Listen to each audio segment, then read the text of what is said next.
Hey everyone, and welcome back to another video of Zeconomics, and with me, Teacher Z.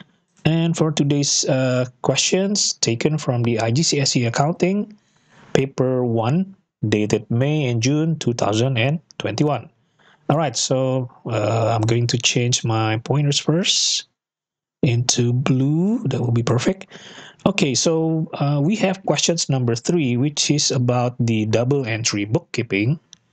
Double entry bookkeeping, I'm going to write here double entry bookkeeping. Oops, sorry, double entry bookkeeping.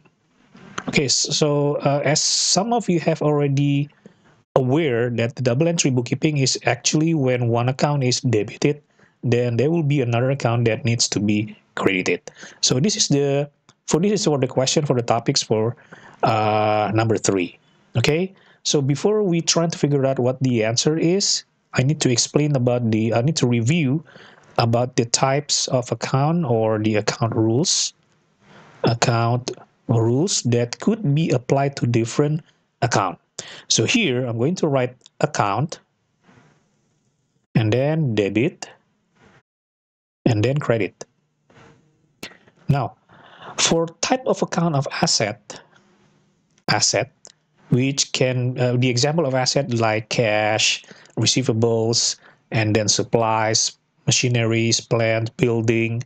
Whenever the account of asset is increasing, then you need to record it on the debit side. And then I'm going to put plus sign here to indicate that the asset is actually increasing. And then for another type of account is called liability. Liability. Liability occurs when you borrow money from the bank, for example, or when you purchase something on credit.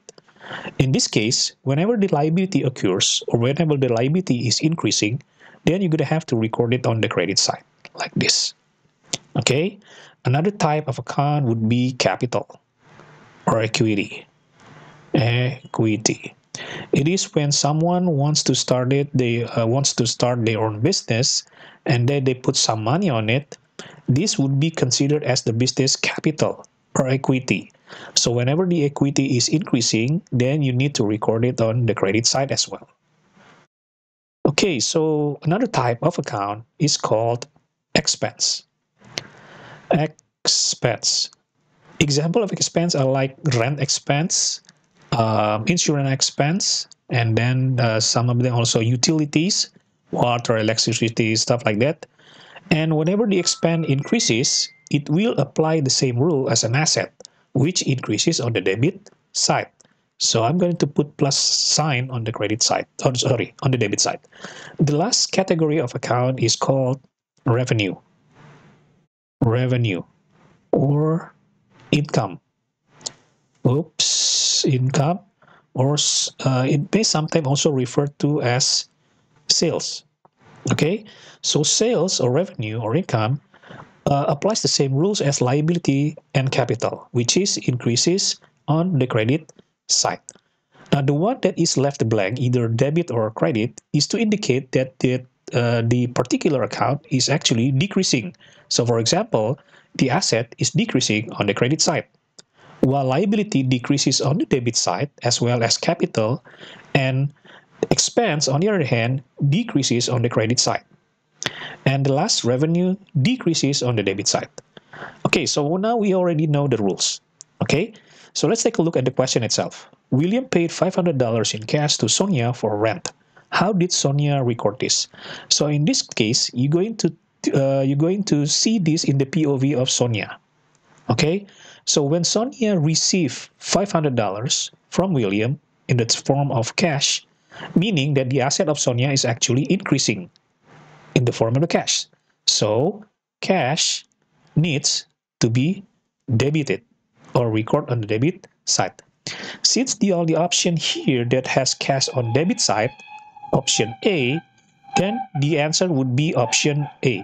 But you might probably be wondering why the account created is rent receivable. All right, so before you determine why, before I can explain that. So the first transaction should look like this. William wants to rent a room, for example, in Sonia's place. Okay, but the problem is he didn't have the money back then. So in the POV of Sonia, he accepts Williams to rent one of his room, for example, or one of his house, for example, and then Sonia record the initial transactions like this. Rent receivables will be recorded on the debit side. I'm going to indicate here debit, okay, to indicate that the debit is actually increasing in the rent receivables, okay.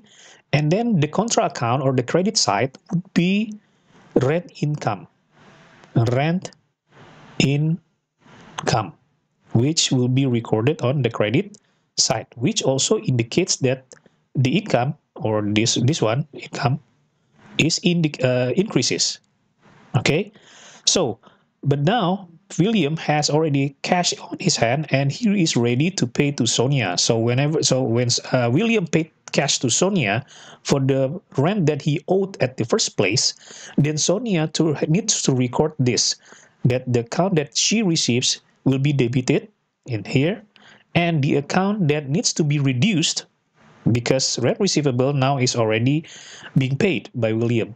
So it needs to be reduced and it will need to be recorded on the credit side, rent receivable. All right. So this is the first transaction that takes place before William has cash on his hand to pay Sonia for the rent. Okay. This is actually the second transaction when William has already cash in his hand to pay Sonia for the rent. Okay. So I hope that helps to help you understand about this concept. The double entry bookkeeping, you should refer back to your textbooks for more further informations. All right. Thank you so much for watching, and don't forget to comment below if you want another topic that needs to be discussed. Just let me know in the comment. Okay. Until then, don't forget to like, subscribe, and follow this account for more information on the IGCSE Accounting Exam Paper. Okay. Until then, take care and ciao.